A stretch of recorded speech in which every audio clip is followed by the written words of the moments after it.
아마 우리 선생님들께서는 탈북민들에 대해서 관심 아주 많으실 거라고 생각이 되는데 만나본 경험이 있으실 수도 있어요. 그런데 만나보기 전에 또는 TV나 이런 매체 또는 아주 막연하게 보는 탈북민에 대해서 우리가 알고 있는 바는 긍정적인 것이 많겠습니까? 부정적인 것이 더 많겠습니까? 부정적입니다.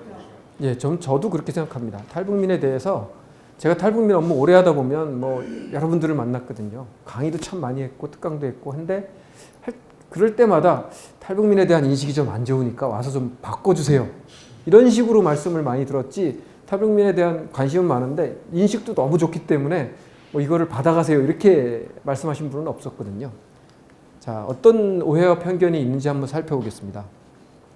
일단 처음 만났을 때는 이런 느낌이 든다고 합니다. 반갑다. 근데 어딘가 모르지만 좀 낯설다. 이런 것들이 같이 혼재하는 것입니다. 그리고 조금만 더 얘기를 해보면 인생사에 대해서 얘기를 들어보면 고생했다. 근데 성격은 좀 고집스럽고 억척스러운 것 같다. 이런 느낌들을 받으신다고 합니다. 그리고 사실 살면서 이르기 어려운 문제인데 이 자존심은 높고 자존감은 낮다. 이것이 좀 문제가 됩니다. 그래서 앞으로 제가 이제 하나원에 있는 동안에 첫 번째 교육 목표는 탈북민으로서 자존감을 형성하고 평생 가지고 사는 것이 목표다. 이렇게 말씀을 많이 드렸습니다. 왜냐하면 이 자존심은 어디 가서 조금 내려놓을 필요가 있는데 이 자존감은 평생 가지고 살아야 되고 특히 탈북민이 우리나라에 와서 사는 과정에서 참 힘들고 지치고 실망하고 무너질 때가 많거든요. 그때 다시 일어설 수 있는 힘이 이 심리학적 용어로 하면 자존감이라고 합니다. 회복 탄력성이라는 어려운 용어도 있습니다만 좀 쉽게 얘기하면 자존감입니다. 그래서 그런 것이 좀 적다고 얘기를 하고 있고요. 너무 솔직하고 과격하다. 말투가 거칠다. 뭐 이런 얘기들을 합니다.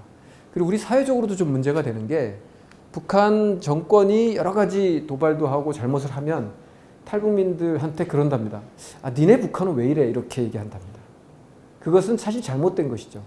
북한이 싫어서 북한을 탈출하신 분들한테 니네 북한이라고 해서 다시 동일시하는 것은 이 동일시의 오류가 있다는 겁니다. 사실 좋은 이야기도 많은데 우리 언론에서는 속성상 조금 부정적인 사례를 훨씬 더 크게 보도하는 경향이 있습니다. 그래서 제가 글자 크기도 이쪽을 좀 더 크게 썼죠. 범죄자가 늘어난다든가 아니면 다시 월북하는 경우 대서특필되는 경향이 있습니다. 그리고 공작 또는 무슨 우리가 안보상의 위해를 가져온다든지 이런 식의 얘기도 있고요. 또 고독사 문제 이런 부분이 굉장히 크게 나타났죠. 그래서 언론에 보면 하여튼 이런 바람직한 사례들은 찾기가 되게 어렵습니다. 그러나 이제 사실은 많이 나타나고 있다는 겁니다. 제가 용어 문제를 기왕에 말씀드렸으니까 한 번 더 살펴보겠습니다. 우리 공식적인 용어는 북한 이탈 주민입니다.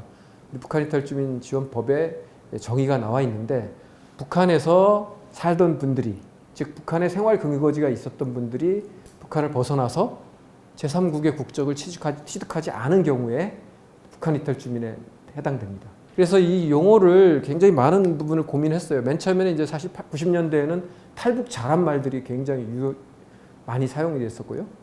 세터민이라는 용어를 썼었습니다. 세터민.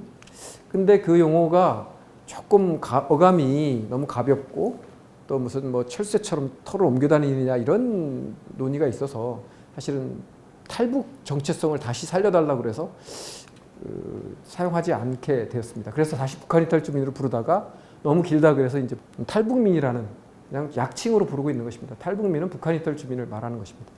자, 제가 이제 탈북민에 대해서 여러 저기가 있을 수 있는데 그 관심과 호기심 이런 것들이 있는데 일단 저는 조금 부정적인 것 중에서 이등 국민 이런 말 안 썼으면 좋겠고요. 오히려 이거 차라리 그냥 평범한 우리 이웃 또는 지방에서 오신 분 이렇게 그 컨셉을 바꿔보면 어떠냐는 겁니다. 우리 부산에서 오셔서 부산 사투리 쓰시는 분들한테 어떻게 보면 차별하지 않잖아요. 잘. 아나운서 뽑을 때는 조금 차별할 수 있겠습니다만 그 밖에 어떤 사회적인 활동에서 차별하지 않거든요. 근데 북한 사투리라고 해서 또는 북한에서 오셨다고 해서 우리가 차별할 이유가 없다는 겁니다. 그래서 지방 사투리 쓰시는 분으로 봤으면 좋겠다. 그리고 기본적으로 전 출발선 부분을 많이 고민합니다. 출발선이 다르다는 거예요. 그래서 북한 이탈 주민 정책이 달라야 된다는 말씀을 한번 드리고요. 과거 본인이 살았던 문화 또는 정체성 이런 부분을 그대로 남한 사회에 와서 적용하기 어려운 상황이죠. 그분들. 그러다 보면 이걸 부정해야 되는 정체성을 부정해야 되는 그런 혼란이 올 수 있다. 그러니까 굉장히 어려운 분들이다. 이런 것을 상징적으로 표현하죠. 근데 저는 무엇보다 탈북민에 대해서 첫 번째 정체성을 말하라면 저는 이겁니다. 21세기에 최근에 발생한 새로운 이산가족이라는 겁니다. 아주 쉽죠. 새로운 이산가족이. 그러면 새로운 이산가족은 어떤 특징이 있느냐? 뭐 우리 먼저 온 이웃도 있습니다만, 먼저 온 통일도 있습니다만, 저는 통일 열망 집단이라고 봅니다. 과거에 제가 90년대 초에 통일부에 입사했습니다만, 그때만 해도 이산가족 분들이 굉장히 열정적으로 활동하시면서 통일에 대한 어떤 그 통일 열망 집단으로서 또는 통일 추진 집단으로서 굉장히 역할을 많이 하셨거든요. 그럼 현실을 인정해야죠. 그러면 이제 그 역할은 새로운 이산가족인 탈북민들이 해야 된다 하는 겁니다. 그래서 저는 새로운 이산가족, 우리 사회의 가장 강한 통일 열망 집단 이렇게 정의할 수 있고요. 탈북민을 지원하는 정책, 즉 탈북민 정착 지원 정책의 특성을 좀 간단하게만 말씀드려 보겠습니다. 저는 첫 번째가 헌법적 정치적 국가의 책무입니다. 이건 뭐냐면 우리가 헌법에 북한도 우리 영토라고 되어 있고 당연히 거기 살고 있는 사람들도 우리 국민입니다. 그러나 현실적으로 보호하지 못하고 있었기 때문에 이제라도 보호할 수 있게 된 사람들에 대해서는 최소한의 어떤 그 국민의 기본권을 확고하게 보장해주는 방법을 찾아내야 된다는 겁니다. 휴전될 당시에 휴전선 북쪽에서 살고 계셨으면 수십 년간 독재 정권에 살으셨어야 됐잖아요. 그런데 지금은 어쨌든 휴전선 이남에 태어난 분들하고 너무나 많은 차이가 발생했기 때문에 이 차이를 좀 보상해 줄 필요가 있지 않느냐. 많은 기회를 또 놓치고 있었거든요. 자, 두 번째는 아까 말씀 출발선입니다. 탈북민들이 여기 오시게 되면 보통 이제 20대, 30대에 넘어오시는 경우가 많았는데요. 그분들은 20년 넘게 북한 사회에 살다 보니까 사회 적응 능력이 굉장히 떨어집니다. 물론 이제 북한 사회에서 요구하는 능력은 가지고 계실지 모르지만 우리 남한 사회에 필요한 경쟁력은 한참 뒤처진다는 거죠. 그러다 보면 100m 달리기를 누구나 같이 해야 되는데 출발선이 다른 상태에서 출발하고 있는 거예요. 제가 이제 매번 예를 들었던 게 우리 20대 후반의 이게 평균 연령입니다. 여성들의 굉장히 적극적으로 활동하고 많은 공부를 하고 사회적 경험도 하고 인적 어떤 자산도 많이 가지고 있는데 탈북민들은 그러지 못한 상태에서 오거든요. 왜냐하면 북한에서 배웠던 게 다 쓰이지 않고 또 경제적인 여력도 없는 기반도 없는 상태고 또 사회적인 네트워크도 없는 인적 네트워크도 없는 이런 상태에 있다는 거죠. 그러면 이걸 어떻게 하는 것이 더 공정한 것이냐에 대해서 이제 우리 서울 그 법원에서 그 판사님이 이 부분을 이렇게 설명했더라고요. 자, 취약한 계층한테 주는 특별한 혜택은 그것이 특혜가 아니고 정당한 조치이고 정당한 지원이다. 이런 얘기를 했던 겁니다. 정책적 지원에 대해서 말씀하신 겁니다. 그래서 이런 걸 보면 이것이 지금 이게 우리가 말하는 보편적인 지원이라면 그게 아니고 특별한 혜택이 주어지지만 그것은 이 대상자들의 차이에 따른 것이다. 이렇게 보시면 우리가 이제 특혜를 준다 이런 논란은 피해갈 수 있지 않느냐 하는 생각입니다.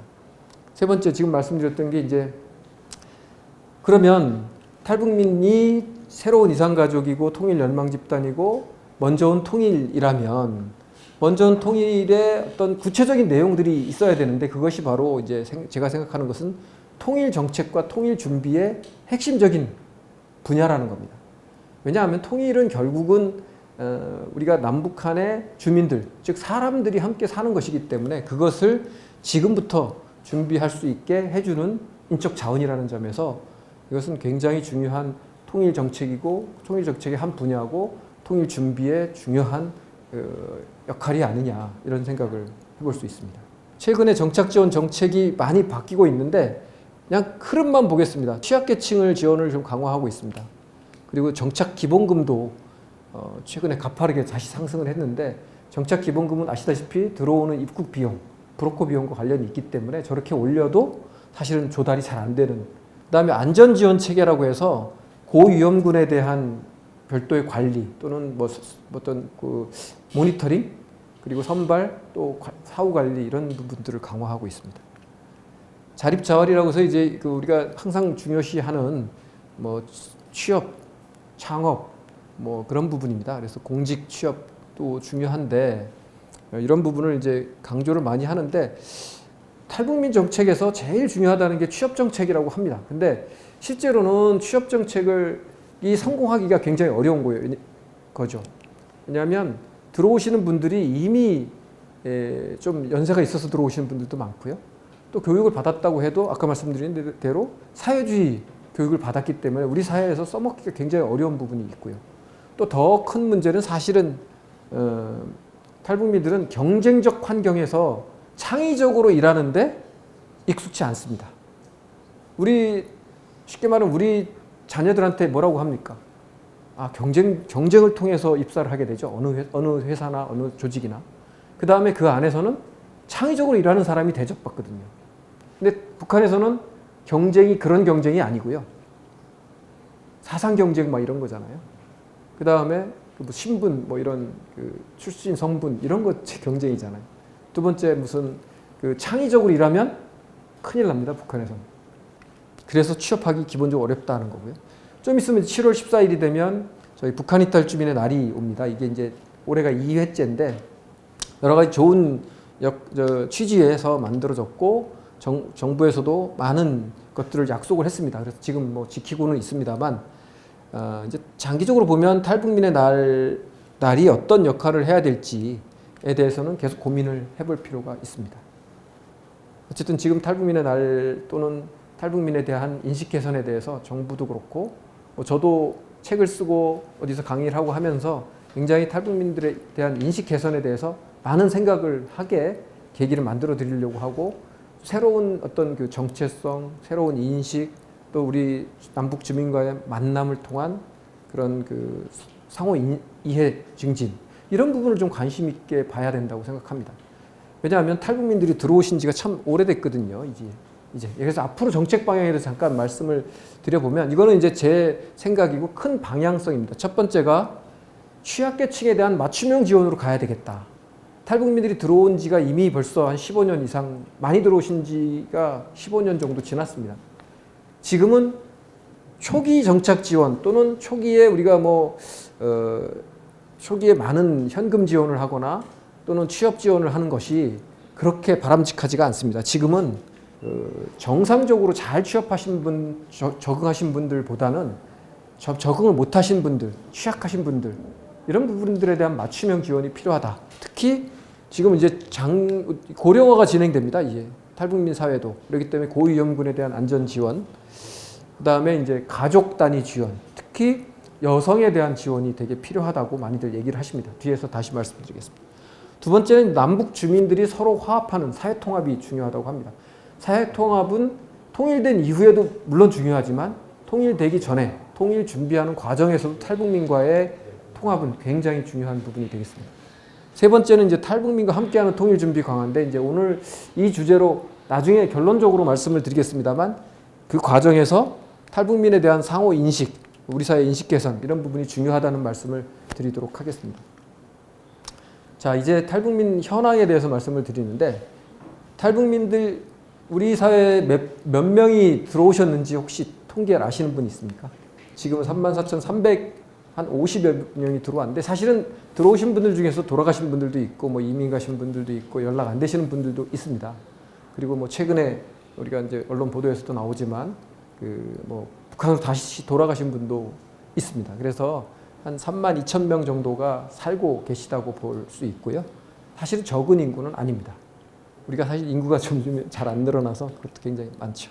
자, 이제 연도별 들어온 추세를 좀 보시는 게 좋은데요. 이 많이 들어온 시기가 언제입니까?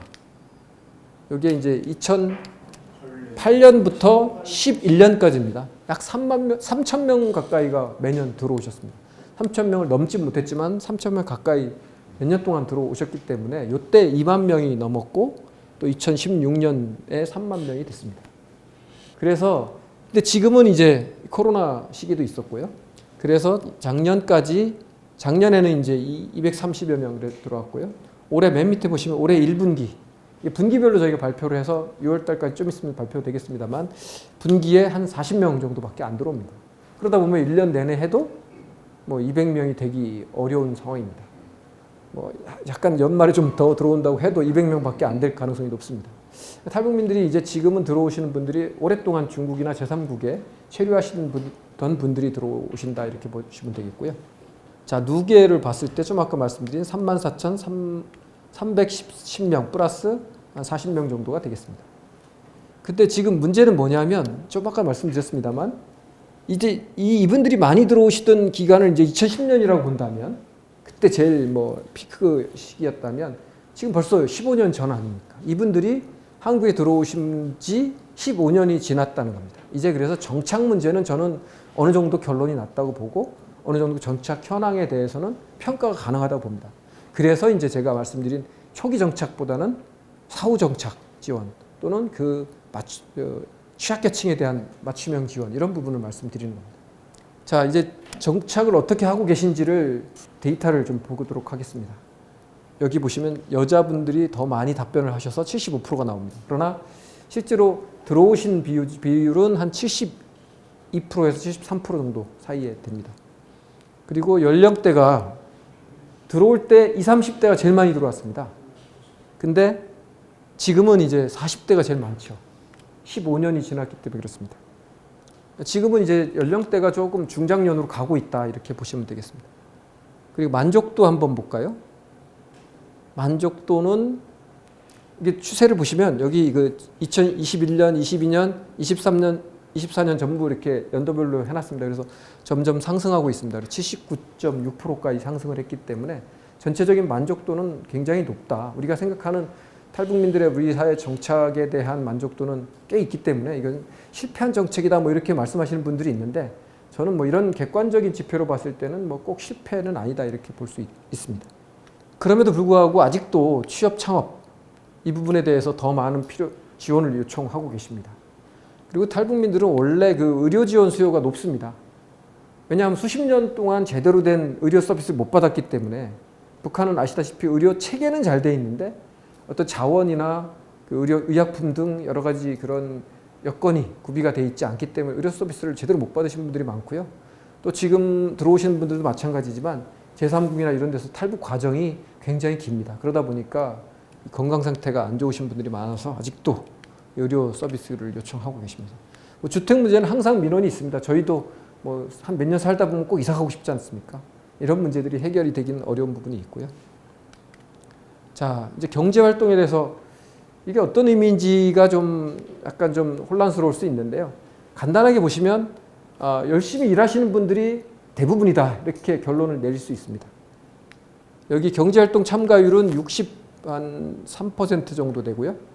우리 국민들도 64% 정도밖에 안 됩니다. 그리고 고용률은 이제 60.1%까지 올랐습니다. 근데 우리 국민들이 이제 한 68%, 9% 정도 됩니다. 한 격차가 어느 정도는 있습니다만 그렇게 큰 격차는 아니다라고 보실 수 있고, 요게 조금 실업률이 6%가 넘으니까 이제 우리 좀 차이가 있지 않냐 그러는데 우리가 한 3% 내외입니다. 그래서 근데 우리나라 유난히 좀 다른 나라보다 이 실업률은 좀 낮게 나오잖아요. 우리 일 안 하고 있으면 굉장히 죄의식 느낄 정도로 일을 많이들 하고 계시기 때문에 이 취업률에 대해서는 조금 고민이 있습니다. 2배 정도 높기 때문에. 그러나 뭐 크게 봐서는 이 실업이라고 하지만 다양한 또 경제활동을 하시는 분들도 있고 그런 그 경제활동의 개념이 탈북민들은 이제 어떻게 보면 여기서 자란 분들하고는 조금 다른 경향들이 있습니다. 그래서 아주 문제가 되지는 않지만 그래도 이 부분이 약간 높은 것이 좀 통계상으로 보면 문제가 있을 수 있다 이렇게 볼 수 있습니다. 또 이걸 보면은 그 임금 근로자 비중은 굉장히 뭐 높습니다. 다만 임금 근로자 중에서도 상용직과 일용직이 있습니다. 크게 보면 정규직과 뭐 비정규직 이런 개념인데 요 임시직, 일용직 이런 부분들이 생각보다 많습니다. 취업자 중에서 4분의 1 정도가 그런 상태라서 이 부분이 좀 걱정스럽고, 그 다음에 여기 자영업자 비중이 우리 사회 전반적으로 문제인데 탈북민들도 자영업자 비중이 높습니다. 근데 최근 통계에 따르면 더 높아진 것으로 나와서 이 부분도 약간 좀 안정성 부분에서는 좀 떨어진다. 그래서 우려가 있습니다만 어쨌든 전체적으로 이 아까 말씀드린 대로 고용률이나 경제활동 참가율은 뭐 우려할 정도는 아니다 이렇게 볼 수 있습니다. 자, 이 경제활동 중에 특히 임금소득이 늘어나고 있습니다. 늘어나고 이제 우리 국민들의 한 70% 정도 수준이라서 아직은 높지는 않습니다만 굉장히 또 이것도 높아지고 있고, 또 저희가 이제 긍정적으로 보는 것은 근속연수입니다. 근속기간. 어느 한 직장에서 얼마나 오래 있느냐 하는 근속기간도 30개월에서 이제 36개월까지로 계속 늘어나고 있는 추세이기 때문에 이 부분이 중요합니다. 다만 이제 근속만 하는 것이 좋은 것은 아닙니다. 처음 직장을 요즘에 우리 자녀들 보면 3년 지나면 이렇게 바꾸기도 하고 막 그러잖아요. 그래서 이런 것도 뭐 통계가 100%의 그 방향성을 말해주는 건 아니다. 다만 이제 이런 그동안은 3개월 이상 근무하라는 게 이제 정책 방향이었기 때문에 잘 정착하고 있다 이렇게 볼 수 있습니다. 그리고 이제 사회적 관계망이라 그래서 이제 탈북민들이 우리 주민들 또는 우리 사회에서 어떻게 지내고 있는지 경제생활 말고요.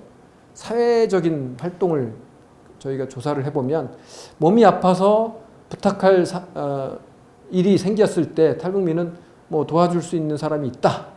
그리고 뭐 2.9명이니까 한 3명 정도 된다. 이렇게 답변했습니다.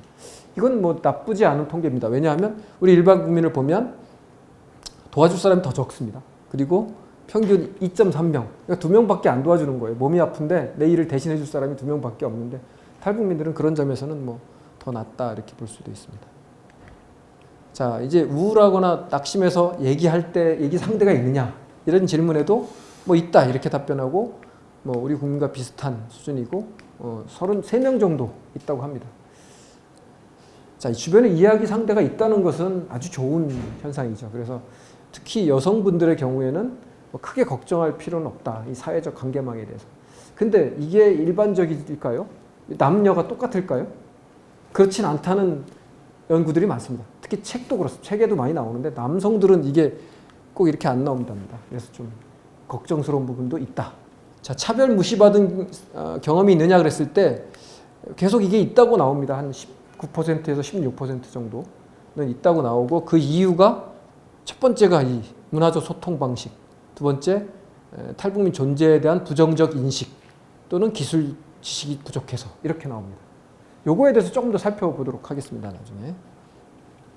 그리고 일단 탈북민들이 겪고 있는 어려움이 뭐냐, 정착 과정에서 제일 어려운 게 뭐냐라고 질문했을 때 이 답변을 했습니다. 가족 문제라고 얘기했습니다. 두 번째가 건강 문제, 세 번째가 이제 직업 문제 이렇게 답변했습니다. 뭐 상식적이긴 한데 이 가족 문제라는 것에 대해서 우리가 좀 모르실 수도 있습니다. 탈북민들 오면은 제일 힘든 게 돈이 없어서라고 생각하잖아요. 상식적으로 저희가 이제 저는 뭐 그렇게 생각은 안 합니다만 어쨌든 돈이 없어서도 물론 있습니다. 그러나 이제 제일 중요한 제일 큰 어려움이 가족 문제라는 거예요. 왜냐하면 탈북 과정에서 대부분의 가족이 해체됩니다. 아니면 이산 가족이 생깁니다. 그래서 제가 말씀드린 게 새로운 이산 가족입니다. 탈북민은 오고 싶다고 손 붙잡고 이민 갈 때처럼 한 비행기 타고 오지 못합니다. 또 우리 여러 영화에서 보시면 넘어오는 과정에서 헤어지거나 사망하거나 그런 경우 많지 않습니까? 그게 현실입니다. 한 명 더 데려오려고 진짜 모든 인생을 다 걸고 돈 버는 거 다 보내고 그런데도 잘 안 되는 경우도 많고요. 자, 이것이 이제 가족 문제라는 겁니다. 물론 이제 그것만 있는 건 아니고 가족 문제 제가 이제 조금 하나 원장 하면서 거기 주로 이제 여성 탈북민들이 교육을 받으시거든요. 그래서 제가 탈북 여성들 교육생들의 가장 큰 어려움이 뭘까 하는 고민을 좀 더 통계적으로 해봤습니다. 그랬을 때 여러 통계가 있는데 좀 아까 보셨던 것처럼 정착의 가장 어려움은 가족 문제라고 했는데, 그럼 가족 문제가 뭐가 가족 문제인가 들여다봤더니 이 탈북 여성들이, 즉 배우자가 없는 여성들이 한 53%나 됐습니다. 남성들보다 좀 많았죠. 그리고 이 배우자가 없는 가족 중에 상당 부분이 자녀들이 또 있어요. 그걸 이제 편모 가정이라고 할 수 있습니다. 그래서 탈북민 그 가정 중에 가장 어려운 문제가 이 편모 가정 문제 아니냐 이런 생각을 하게 됐고요. 두 번째 이제 남성의 경우에는 북한 출신 배우자들이 많았고 여성의 경우에는 골고루 있었습니다. 남한, 중국, 그 다음에 북한이겠죠. 북한이 더 적습니다. 그 다음에 이제 고령 문제가 생기고 1인 가구 문제, 우리 독신자들이 많이 생기는 거죠. 독거자라고 할 수 있겠죠. 독거 가정이 많이 생깁니다. 자, 이제 뭐 자녀들 교육도 그래서 이제 편모 가정이 있다 보니까 자녀들 교육이 항상 문제가 되는 겁니다. 그리고 우리 이민 사회를 봐도 그렇고 사실 가장 큰 관심사는 본인의 행복이나 어떤 재력이 아니라 자녀들의 교육 문제입니다. 그래서 이 교육 문제는 굉장히 중요한 관심사다. 그래서 우리 탈북민 지원하는데 교육 지원 부분은 다른 어떤 지원보다 우선해서 많은 역량과 자원을 쏟아붓고 있습니다. 그럼에도 불구하고 이 부분은 뭐 많은 분들이 또 도와주시고 또 장학금도 많이 오고 해서 어느 정도는 해결을 해 나가고 있습니다. 그럼에도 불구하고 제가 이 말씀 드려야겠다. 그렇다고 이 교육 문제가 해결되지는 않습니다. 왜냐하면 이거 있지 않습니까? 나만의 학교 시스템을 100% 이해 못하니까 학교에서 뭐 가정통신문을 보내거나 부모 상담을 하거나 무슨 공개 수업에 참여하라고 하거나 심지어 녹색 어머니에도 빠지지 말라 그래요. 그럼 이 녹색 어머니가 뭔지 또 배워야 되지 않습니까? 어려운 문제입니다. 그래서 이런 부분이 감당하기가 쉽지 않다 하는 것입니다. 배우자를 선택하거나 결혼할 때도 문제가 생깁니다. 그 문제는 왜 생기겠습니까? 제가 이제 그거를 결론부터 말씀드리면 이 친정집이 여기 없기 때문입니다. 친정 엄마가 있거나 친정 부모가 있으면은 상당 부분이 해결될 수 있는데 여기에 친정이 없기 때문에 결혼할 때도 쉽게 결혼식장에서도 하객 차이가 엄청나게 나고요.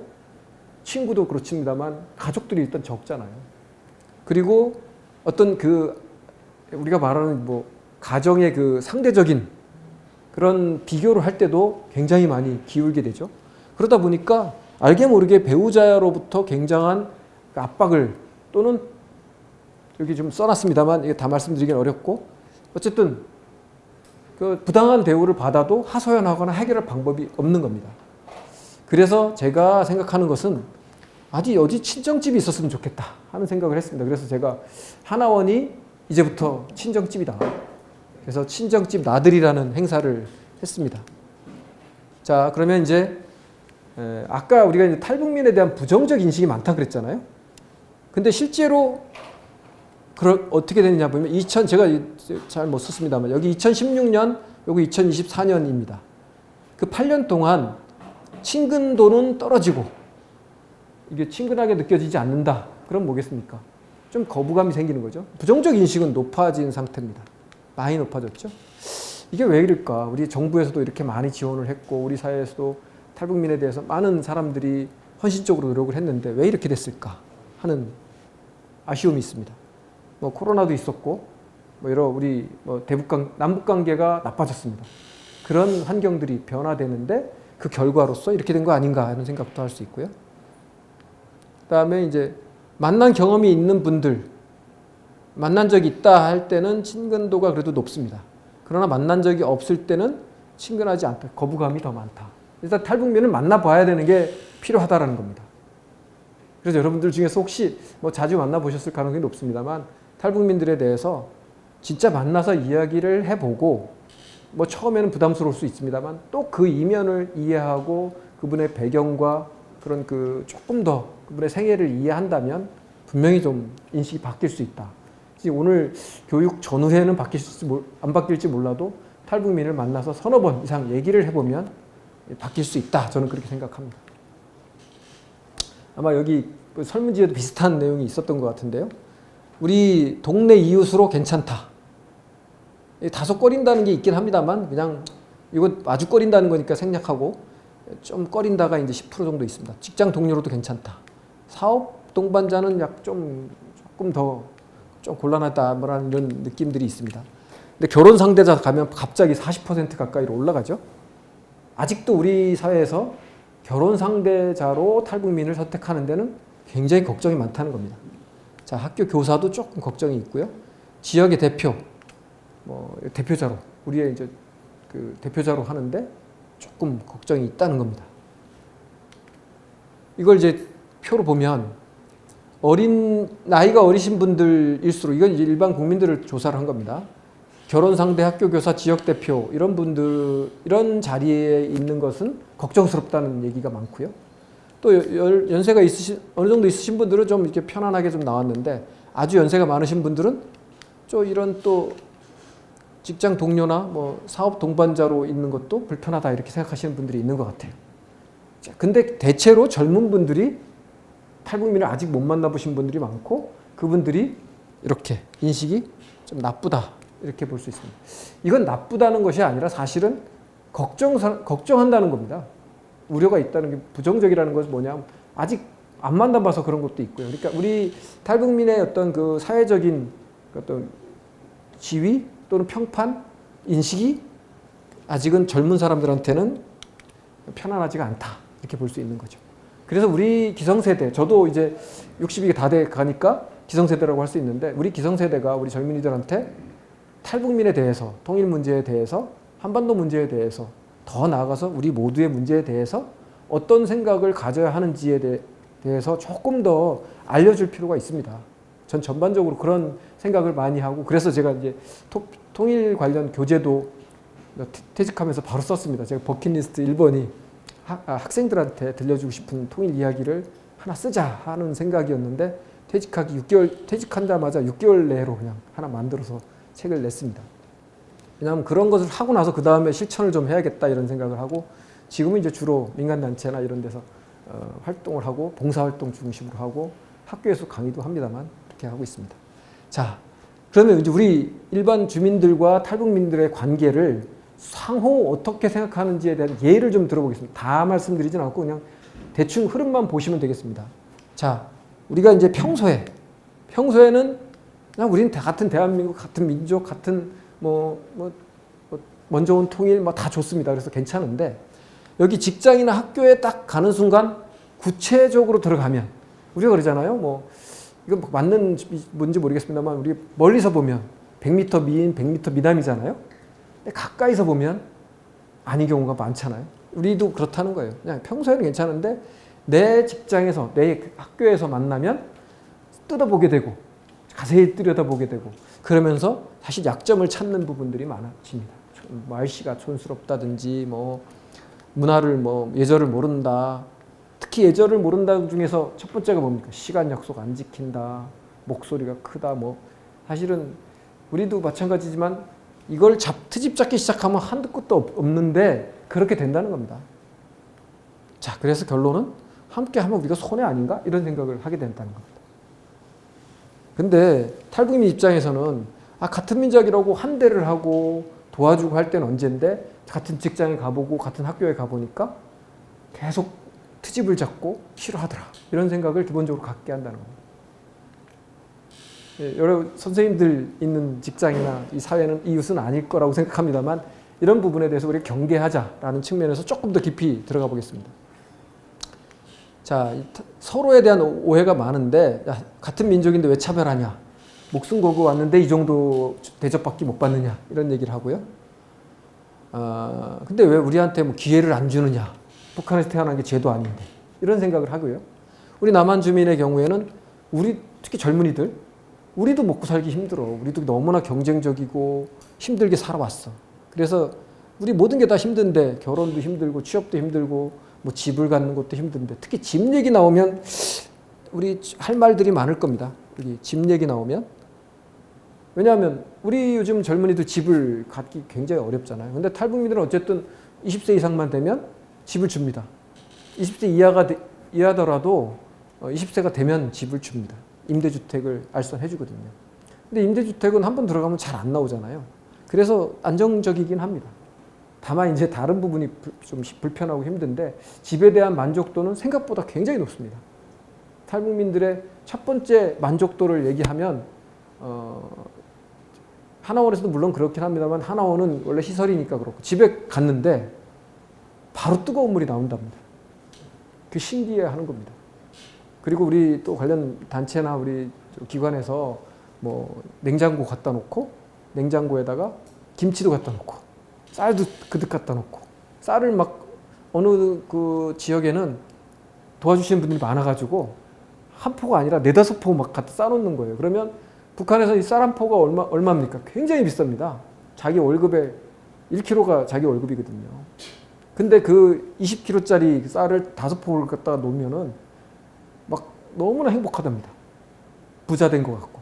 그 정도의 어떤 그런 게 있는데 어쨌든 그런 현실에도 있지만 기본적으로는 이게 사회생활 하는 데는 조금 아쉬움이 있다고 느낀다는 겁니다. 자, 근데 자, 탈북민들은 기본적으로 이런 얘기들을 많이 합니다. 그러니까 외래어는 왜 이렇게 많이 쓰고 또 왜 이렇게 가르쳐 주려고 하고 뭐 왜 이 정부기관에서 내 편도 안 들어주고 뭐 그리고 사람들이 이렇게 보면 겉으로는 굉장히 친절한데 이면을 보면 사기꾼들이 많다는 겁니다. 실제로 금융사기 이런 것들 많이 당하십니다. 탈북민들 중에서 제가 만나본 분들 중에서 사기 한 번도 안 당해보신 분들이 없답니다. 우리 사회에는 참 친절한 것 같은데 뭔가 모르지만 작은 사기부터 큰 금융사기까지 뭐 심지어는 보이스피싱은 이제 우리가 말하는 이제 이게 휴대폰을 통한 이거 사기 때문에 예, 하나원에서 굉장히 많은 예방 교육을 합니다. 사실 근데 예방 교육 한 번 받았다고 금방 거기에 대한 면역력이 생기지 않거든요. 우리도 마찬가지면 매일 저기 방송이나 이런 데서 듣지만 실제로 현장에서 깜빡하면 속아 넘어가잖아요. 참 어렵다는 겁니다. 자, 그래서 차별 또 무시 이런 것들에 대한 생각이 항상 있다는 겁니다. 그래서 자존감이 떨어질 사건들이 굉장히 많이 생긴다는 겁니다. 자, 이제 문제는 여기 탈북민을 거의 접촉이 적은 남한 주민들은 뭐 긍정적인 측면에서는 빨리 뭐 도와주자. 그리고 통일을 위해서 이분들을 만나서 뭐 해보자. 이렇게 생각을 하신답니다. 그리고 부정적인 생각도 물론 있죠. 근데 제가 말씀드리고자 하는 건 이거예요. 경험이 있는 분들도 상처를 많이 받는답니다. 우리 주민들도. 남한에서 태어나신 분들도 이런 아마 도움되라고 좀 얘기 좀 해주고 하면은 꼭 뭐 기분 나쁘게 반응하고 아까 말씀드린 반대예요. 그러니까 서로 믿지 못하는 거죠. 그리고 우리 능력사회인데 능력도 없으면서 왜 이렇게 요구사항은 많냐 이런 얘기 하시고 또 너무 아까 말씀드렸습니다만 뭐 너무 고집세거나 또는 너무 직설적으로 아주 과격하게 얘기를 합니다. 우리 이북 사투리 제가 뭐 다 아는 건 아닙니다만 막 들으면 어떤 때는 막 겁날 정도로 세게 애들 얘기하시잖아요. 그래서 뭐 굉장히 듣기에 거북할 수도 있고 근데 그게 이제 당황스럽다. 그래서 많이 만나봤는데도 적응이 안 된다. 이런 분들도 있습니다. 다만 제대로 만나보고 제대로 일을 같이 해보고 하면 더 저는 좋은 인식이 많이 생긴다고 봅니다. 근데 이런 이제 과정에서 이 어려운 점을 이제 부분적으로 계속 말씀을 드렸는데 이것을 요약을 해보면 이건 이제 남북 하나재단에서 이렇게 정리를 해놓으셨더라고요. 첫 번째가 의사소통에서 나오는 갈등이에요. 갈등이라고 하는 건 지금까지 서로 이해 못하고 서로 의심하고 서로 뭐 예를 들어서 미워하게 되거나 또는 부정적인 인식이 생기는 그걸 전부 이제 갈등이라고 한다면 의사소통 방식 또는 문화와 생활 방식 그 다음에 여기 편견과 심리적 위축감 그 다음에 여기 법제도 그래서 제가 이걸 나눠봤더니 이제 요 오른쪽 요거는 이제 본인이 공부하면 돼요. 탈북민들이 노력하면 어느 정도 해소가 됩니다. 그죠?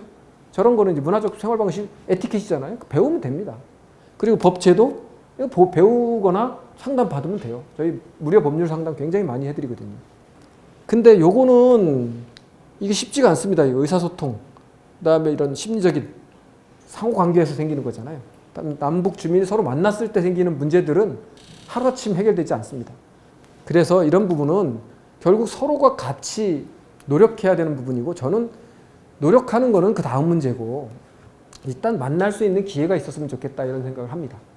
오늘 직접 탈북민을 제가 모시고 왔으면 좋았을 텐데 그렇게 하진 못했지만 제가 탈북민 오랫동안 정책을 담당했고 탈북민들을 만나서 저는 뭐 요구사항 주로 민원 위주로 들었긴 했습니다만 많이 경험들을 말씀드리는 거니까 이런 간접 경험을 통해서 한번 또 이해를 해주시고, 자, 우리 의사소통 어렵다고 하는데 실제로 어렵기 때문에 이거 어떻게 하면 좋은지, 그 다음에 이런 심리적인 서로를 못 믿으니까 무슨 좋은 말을 해도 뭐 의심하고 또 이렇게 뭐 편견을 가지고 뭐 위축되고, 이런 부분들을 어떻게 극복할 수 있는지 한번 좀 더 고민을 해주셨으면 좋겠고요.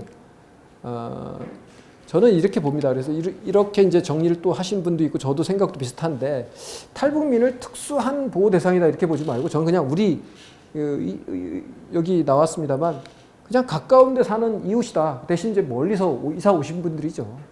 그리고 여기 다양한 어려움이 있습니다. 사회문화적인 갈등과 또 어려운 과정을 거쳐서 살아오셨고 앞으로도 그렇게 살아가셔야 되기 때문에 그런 부분에 대한 이해를 좀 해줬으면 좋겠다는 거고요.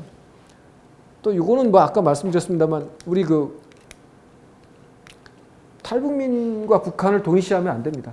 그래서 물론 이제 북한에 있는 남아있는 평범한 주민들의 대표로 보시는 건 좋습니다만, 북한이 현재 잘못하고 있고 남북관계를 악화시키고 남북관계를 파탄내는 그런 북한과 동일시할 필요는 없다는 거죠.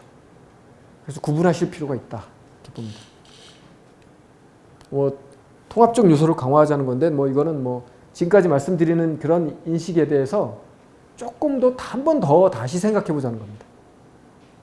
왜냐하면 우리가 그런 삶을 살지 않았고 북한이라는 아주 상이한 체제에서 살지 않았기 때문에 거기서 살아온 사람들의 특징, 또 그런 데서 살아오신 분들, 또 탈북하는 과정에서 정말 트라우마틱한 상황들을 너무 많이 겪으셨기 때문에 우리가 생각하는 일상의 어떤 심리적인 상황 또는 아니면 그런 사람 관계, 이것이 당장은 어려울 수 있다. 그러나 조금 더 오랫동안 만나면 달라질 수 있다는 겁니다.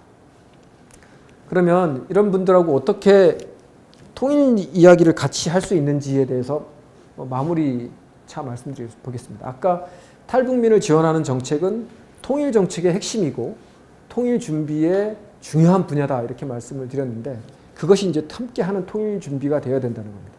우리 통일 준비는 법 제도적으로만 한다고 해결되는 것이 아니고 남북한 주민이 결국은 함께 살 수 있는 환경 또는 그런 상호 간의 어떤 이해, 그리고 앞으로 그렇게 살 때 더 많은 어떤 것을 만들어내고 행복해질 수 있는 것, 이것이 중요한 겁니다. 그래서 남북한 주민이 함께 살아서 더 행복하고 더 좋아지는 사회가 되는 것이 바로 통일의 궁극적인 목표입니다.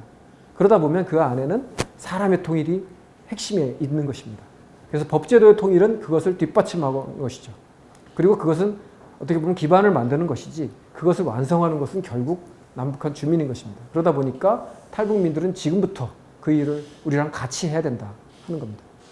첫 번째는 이제 탈북민들이 주로 제일 많이 하시는 게, 물론 경제활동도 열심히 하십니다만 이 북한 소개를 많이 해주고 계세요.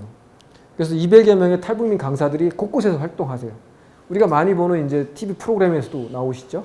또 통일교육원이나 또 우리 군 장병들한테 가는 강사들이 있습니다. 거기에도 탈북민들이 많이 활동하고 계시거든요. 다만 이제 탈북민들이 강의할 때 북한 현실을 어떻게 이해하게 만드는 것이 중요하냐면, 저는 이렇게 봅니다. 있는 그대로의 북한, 즉 객관성과 균형성을 가지고 해야지 탈북민들이 겪은 일부 사항을 너무 일반화시키거나 또는 나쁜 것을 더 나쁘게 과장하거나 하는 것들은 바람직하지 않다, 이런 얘기들을 할 수 있습니다. 그래서 올바른 북한관, 객관적인 북한관을 확립하게 만들어주는 게 좋고요. 그래서 이제 있는 그대로의 북한 사회를 이해하게 하고, 또 이제 기왕에 탈북민들이 나오면 탈북민들에 대한 인식 개선에 도움이 되는 이야기들을 좀 했으면 좋겠어요. 탈북민들을 너무 이런 이야기거리, 탈북민 나오는 프로그램 중에서 대다수가 교양 프로그램이 아니라 예능 프로그램입니다. 오락 예능 프로그램입니다. 그것이 우리 사회에 어떤 영향을 미치는지 조금 더 고민했으면 좋겠다 하는 생각입니다. 그래서 우리 사회에서 이제 탈북민에 대한 부정적인 인식이 좀 줄어들고 탈북민을 진정으로 포용해서 함께 나갈 수 있는 그런 사회가 됐으면 좋겠다, 그런 겁니다. 그래서 방법은 뭐 여러 가지가 있습니다. 좀 더 얘기를 해보기로 하고요.